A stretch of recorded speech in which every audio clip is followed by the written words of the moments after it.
Hello everyone, we represent Team Guardian Angel and this is our video challenge presentation for stage 2.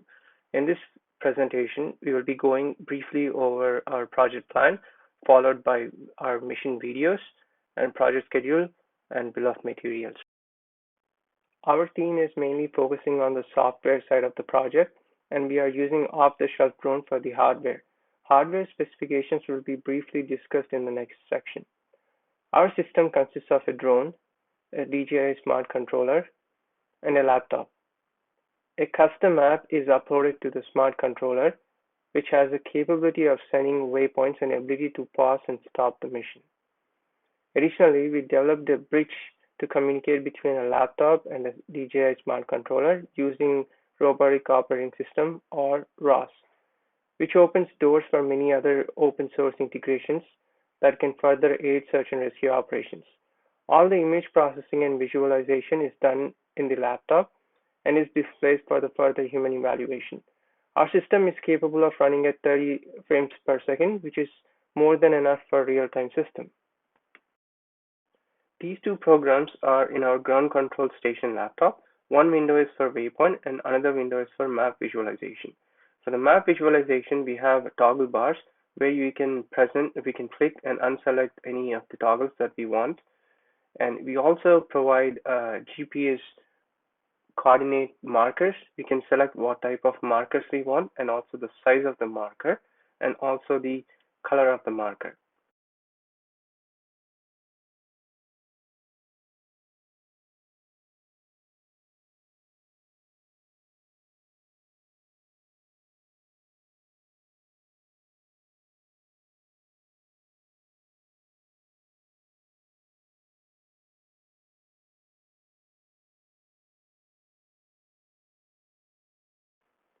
Image box will give us an option of placing the augmented camera drone view on top of the map visualization. We can place at either of the four corners on the map, and we can also scale the size of the window using the options provided.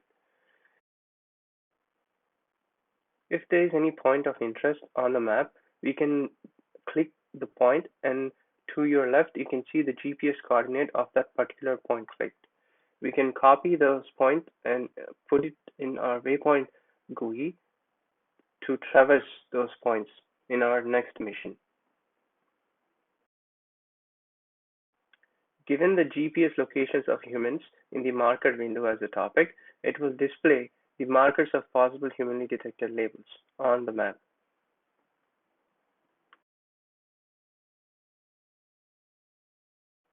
Waypoints can be copied and pasted into the window and hit publish to upload it to the aircraft. And once it's uploaded, we can press start waypoint mission to make the drone autonomously take off and go to each waypoint and come back to the home base. In case if there is any person detection identification markers on the map, and if we wanted to inspect those areas, we can pause the mission and inspect it manually and resume the mission if you wanted to start inspecting autonomously. And in case of any emergency, we can stop the waypoint mission. That will give full control to the pilot.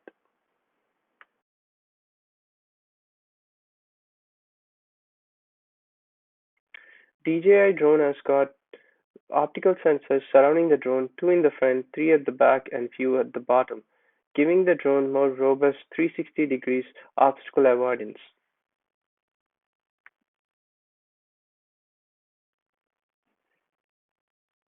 Shown is the gimbal attached to the drone containing thermal camera and RGB camera.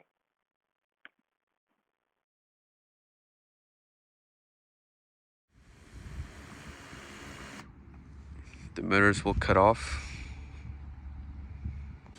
This is a demonstration of the return to home feature.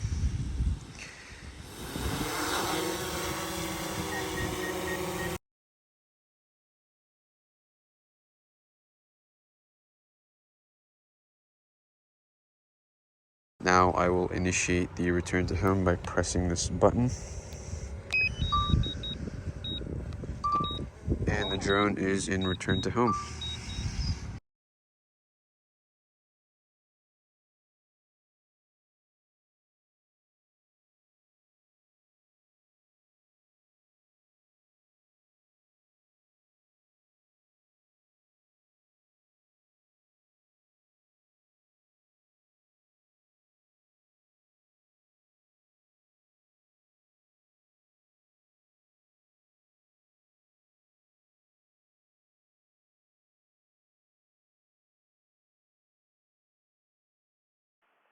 To make the system more autonomous, one can use DJI Waypoint app or any other third-party ground control station to design waypoints and generate a KML file, which can be uploaded to the aircraft using the app that we have built.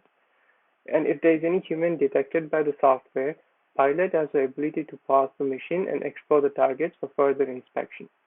A GUI is developed to pause, continue, or stop the mission and to visualize the location of the drone and also possible identified humans on the map. To enter into the app, one has to provide the IP address of the drone and also the IP address of the computer. This way, the computer and the drone can communicate with each other. And this will mimic the official DJI app. We can zoom in, zoom out, and we can view the thermal and RGB camera in a split screen and move the gimbal around. And we can also view the latitude, longitude, and the altitude in the lower right corner of the app, as well as switch between just the visual view and thermal view. To pre-plan the survey points, Q ground control station can be installed in our laptop. 4 corners can be selected and a grid appears, and you can select the coverage area and also the angle at which our drone can fly according to the wind conditions can also be selected. And once those pre-planned conditions are selected, the file can be saved as a KML file, which then uploads to our aircraft. In this window, we show our ground control station window. The satellite image indicates the location that we are planning our survey, and the red dots indicates the drone location, which we can select, and you can get the GPS location of that particular red dot. And the top right is the black window showing the camera view. In this sample mission, we will show our autonomous waypoint navigation. Since we have uploaded our KML waypoints, our drone automatically should take off and should follow the trajectory and land.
Yeah, same spot. Yay. Good.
We collected custom dataset containing people under different trees. We have more than 600 images of people under different poses and also under different weather conditions. To make our machine learning model more robust, we have augmented the dataset and trained on YOLO-X model, which can run in real time at 30 frames per second. We have accomplished majority of our milestones, such as real-time integration of drone video and human detection, as well as visualization in waypoint missions. We are yet to order extra batteries and RTK module, and we have calibrated the camera and need to validate the pixels to GPS conversion. Finally, the more variety of data we feed, the more accurate our deep learning module will be. Therefore, for the next several months, we will collect more data and retrain our machine learning module to be more robust. Our entire budget is 7,615, including the RTK module and extra batteries that we are yet to order. We thank our family and friends for their suggestions and help collecting the dataset. We would also like to thank NIST for staging the challenge and also giving us an opportunity to participate and mentoring us throughout the way. Thank you.